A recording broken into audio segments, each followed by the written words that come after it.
ఓం గం గణపతయే నమః. హరి ఓం గురవే సర్వలోకానాం విషజే భవరోగిణాం నిధయే సర్వవిద్యానాం శ్రీ దక్షిణామూర్తయే నమో నమః. జ్ఞానసిద్ధిని వీక్షిస్తున్నటువంటి ప్రేక్షకులందరికీ కూడా మరి ఈ జూన్ మాసము 1వ తేదీ నుండి 30వ తేదీ వరకు కూడా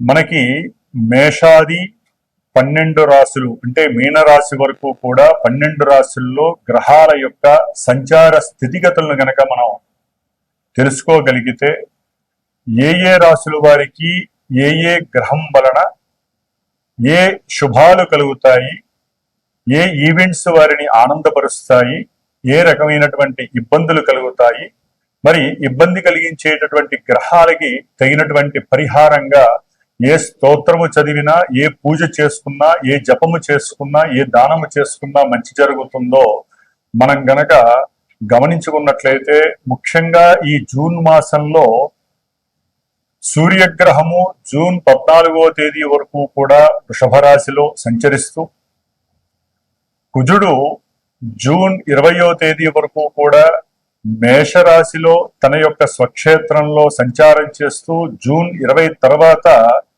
వృషభ రాశిలోకి సంచారం, జూన్ 15 తర్వాత సూర్య భగవానుడు మిథున రాశిలోకి సంచారం, బుధుడు జూను 19వ తేదీన దాదాపుగా మనకి మిథున రాశిలో సంచరిస్తూ 19వ తేదీ తర్వాత కర్కాటక రాశిలోకి సంచారం జరుగుతుంది. అట్లాగే ముఖ్యంగా మనందరికీ ఆనందింపదగినటువంటి విశేషముగా చెప్పుకోదగినటువంటి గ్రహము ఏదైనా ఉంటే గురుగ్రహము. ఇది చాలా విస్తారమైనటువంటి విశేషవంతమైనటువంటి ఆర్థిక లాభాదుల్ని కలుగజేస్తూ అన్ని విషయాలలో వృద్ధిని కలిగించేటటువంటి ఈ గ్రహము జూన్ 2వ తేదీన అంటే 1వ తేదీ అర్ధరాత్రి నుండి కూడా తన యొక్క ఉచ్చస్థిత రాశి అయినటువంటి మిత్ర రాశి అయినటువంటి కర్కాటక రాశిలోకి సంచరిస్తూ దాదాపుగా ఈ జూన్ మాసం అంతా అదే రాశిలో సంచారం చేస్తూ ఉంటాడు గురుడు. శుక్రుడు జూన్ 8వ తేదీ వరకు కూడా మిథున రాశిలో సంచారం చేస్తూ జూన్ 8 నుండి కూడా కర్కాటక రాశిలో గురుడితో పాటుగా సంచారం చేస్తూ ఉంటాడు. శని భగవానుడు మీనరాశిలోనే బుధ నక్షత్రమైనటువంటి రేవతి నక్షత్రంలో సంచరిస్తూ, రాహువు సొంత నక్షత్రంలో ఉంటూ కుంభరాశిలో, అట్లాగే కేతువు సింహరాశిలో సొంత నక్షత్రంలో సంచరిస్తూ, మరి చంద్రుడు దాదాపుగా 2.5 రోజులకి కూడా ఒక్కొక్క రాశిని కూడా సంచరిస్తూ అన్ని గ్రహాలతో తన యొక్క సంచారాన్ని కలగజేస్తూ ఎన్నో రకాలైనటువంటి విశేష ఫలితాలని మరి ఈ మేషాది 12 రాశులైనటువంటి మీనరాశి పర్యంతము కూడా విశేషమైనటువంటి శుభ ఫలితాలను అందజేస్తూ కొన్ని ఇబ్బందులను కలగజేస్తూ ఉండేటటువంటి అవకాశాలు ఉన్నాయి. ఏదేమైనప్పటికీ కూడా ఈ యొక్క జన్మజాతక పరిహారాలు మాత్రమే వారికి తగినటువంటి సరైనటువంటి ఈవెంట్స్ కి సరైనటువంటి ఫలితాలని ప్రోత్సాహకరంగా ఇస్తాయి అనటంలో సందేహము లేదు. గోచార సూత్రాలను బట్టి ఏ గ్రహాలు ఏ రాశుల్లో ఉంటాయో ఏ రకాలైనటువంటి ఫలితాలని అందజేస్తాయో మరి ఇప్పుడు తెలుసుకుందాం. ఓం శ్రీమాత్రే నమః.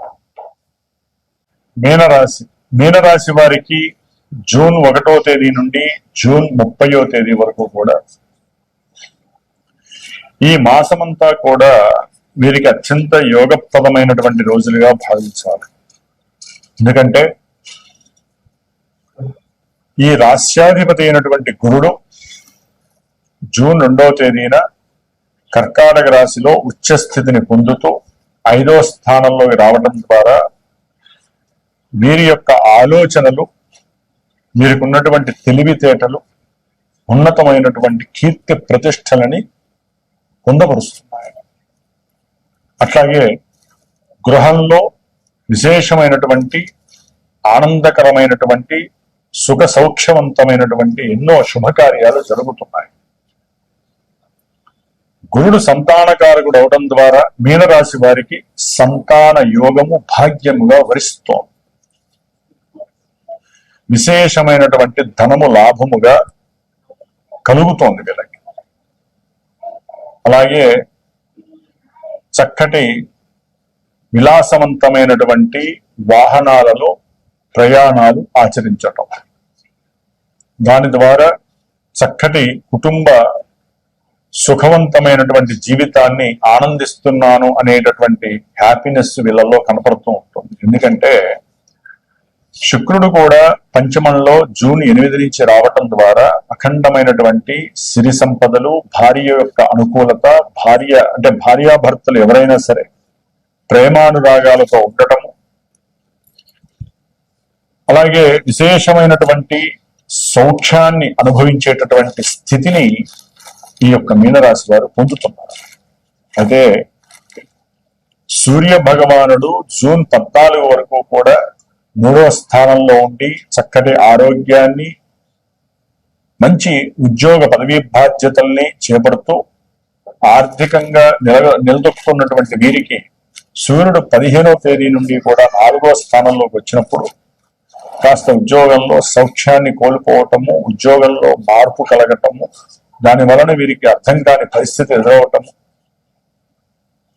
కొంతమందికి అయితే వీరికి రావాల్సినటువంటి ప్రాజెక్ట్స్ లేకపోతే వ్యాపారాల్లో కొంత ఒడిదుడుకులు జరగటం, ఇలాంటివి కూడా ఎన్నో జరగటానికి అవకాశాలు ఉన్నాయి. ముఖ్యంగా ఉద్యోగం మీద ఎఫెక్ట్ ఎక్కువగా పడుతూ ఉంటుంది. అలాగే 2వ స్థానంలో ఉన్నటువంటి కుజుడు చక్కటి ధనాన్ని, భాగ్యాన్ని కూడా ప్రసాదిస్తూ 3వ స్థానంలోకి వెళ్ళినప్పుడు, కాకపోతే 2వ స్థానంలో జూన్ 20 వరకు కూడా వీరు కుటుంబంలో అన్నదమ్ములతో కానీ లేకపోతే కుటుంబంలో మాట్లాడేటప్పుడు కొంచెం జాగ్రత్త వహించడం చాలా మంచిది. నోరు జారితే మళ్ళీ తిరిగి తెచ్చుకోలేనటువంటి కుటుంబ పరిస్థితి ఎదురవుతూ ఉంటుంది మీనరాశి వారికి. 3వ స్థానంలో 20 తర్వాత కుజుడు మారినప్పుడు వీరు అనుకున్నటువంటి కార్యాలు, తీసుకున్న కుటుంబంలో వృద్ధి కోసము వీరు తీసుకున్నటువంటి కొన్ని ధైర్య సాహసోపేత నిర్ణయాలు చాలా ఉత్కృష్టంగా పనిచేసి మంచి జీవితం వైపు తీసుకువెళ్ళటము, మీరు చేస్తున్నటువంటి ప్రయత్నాలు, ముఖ్యంగా ఉద్యోగ సంబంధిత ప్రయత్నాలు ఆకస్మికంగా సిద్ధించటం, తండ్రి గారి యొక్క సహాయ సహకారాలు వీరికి అందటము, వీరు వారికి ధన సహాయం చేయటం, కంపల్సరీ ఉద్యోగంలో వీరు చేసేటటువంటి ప్రయత్నాలు ఉన్నతమైనటువంటి స్థితికి తీసుకువెళ్తున్నాయి. జన్మశని మాత్రము ఆరోగ్యపరంగా ఇబ్బందులు, అనుకున్న ప్రతి కార్యక్రమంలో ఆలస్యాన్ని చేయడంలో సిద్ధంగా ఉన్నారు. ఈయన దృష్టి కుజుడి మీద పడి వీరు ఏ పని అనుకున్నా ఆ పని ఆలస్యం కావటం, ఎంత శక్తిని సామర్థ్యాన్ని ఉపయోగించి చేసినా శని యొక్క దృష్టి కుజుడి మీద పడి అవన్నీ కూడా ఇబ్బందులు పెట్టే పరిస్థితి.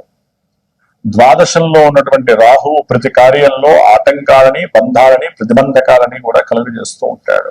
ఆర్థికంగా ధన నష్టాన్ని, స్నేహితుల ద్వారా ధన నష్టాన్ని, ప్రయాణాదుల ద్వారా, అట్లాగే వీరు అనుభవిస్తున్నటువంటి కొన్ని సిచ్యువేషన్స్ కి అవసరం లేనటువంటి కొన్ని దుర్వ్యసనాల వైపు ఆలోచనల్ని క్రియేట్ చేస్తూ ఉంటాడు. ముఖ్యంగా బుధగ్రహము చతుర్థంలో ఉండి మంచి యోగ్యతని, విద్యార్థులకి మంచి విద్యాభ్యాసాన్ని, తెలివితేటల్ని, బుద్ధిని ప్రోత్సాహకరంగా ఇస్తూ ఆయన 5వ స్థానంలో గురు శుక్రులతో ఎప్పుడైతే కలుస్తాడో ఈ నెల 22వ తేదీ నుండి ఇంకా అద్భుతమైనటువంటి మేధస్సు వీరికి సంప్రాప్తి కలుగుతుందని చెప్పుకోవచ్చు మీనరాశి వారి. కాబట్టి బుధ గురు శుక్రుల యొక్క బలము, కుజ బలము వీరికి చాలా చాలా మెండుగా ఉన్నాయి. కేతు యొక్క బలం కూడా బాగుంది. అయితే జాతకంలో ఉన్నటువంటి విశేషమైనటువంటి దశలు, అంతర్దశల యొక్క బలము సరిగ్గా లేకపోతే చెప్పిన వాటిల్లో కొన్ని తారుమారయ్యే అవకాశం ఉంటుంది. కాబట్టి ఏదైనా వివాహపరంగా, ఉద్యోగపరంగా ఏ రకమైనటువంటి ఈవెంట్స్ జరగాలన్నా జన్మజాతకాన్ని చూసుకొని ఆ బలం ఉంటే దశలు, అంతర్దశలు అనుకూలిస్తేనే ముందుకు వెళ్ళటం నేర్చుకోవాలి. దానికి సరైనటువంటి గురువుని ముందు ఎంచుకోవాలి. ఎన్ని ఇబ్బందులు వస్తున్నా అసలు ఇబ్బందులు ఎందుకు వస్తున్నాయి, ఏ గ్రహం వలన ఇబ్బందులు వస్తున్నాయి, ఏ శాంతి పరిహారం చేసుకుంటే మనకి శుభం కలుగుతుంది. ఎందుకంటే ఇవాళ ఉన్నటువంటి ఆనందము 4 రోజుల తర్వాత ఉండకపోవచ్చు. దానికి కారణం గ్రహాల యొక్క స్థితిగతులు మారడం. గోచారం కాదండి, జన్మజాతకం చాలా మందికి తెలియట్లేదు. కాబట్టి లగ్నము తెలియదు, దశలు అంతర్దశలు తెలియట్లేదు ఎవరికి. నా రాశిది నాకు శని పట్టింది, జన్మశని, ద్వితీయ శని.